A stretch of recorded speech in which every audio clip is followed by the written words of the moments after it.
अभी आप बताएं कि हसन बुखारी इस वक्त मीडिया से गुफ्तगू कर रही हैं।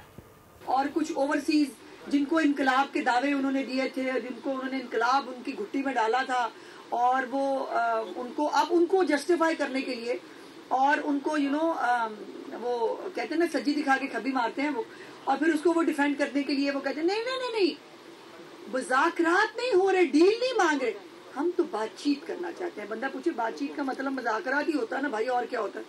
और आप अपने लिए फेवर हासिल करना चाहते हैं।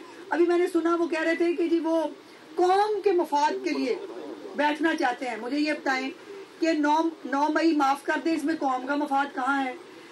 बल्कि नुकसान है कि आप वो जो रवायत एक पैदा हुई थी इस मुल्क के अंदर जलाओ घिराओ की और घरों के अंदर और घुस के आग लगाने की, शोदा की तनसीबात को नुकसान पहुंचाने की, इसमें कौम का मफाद है?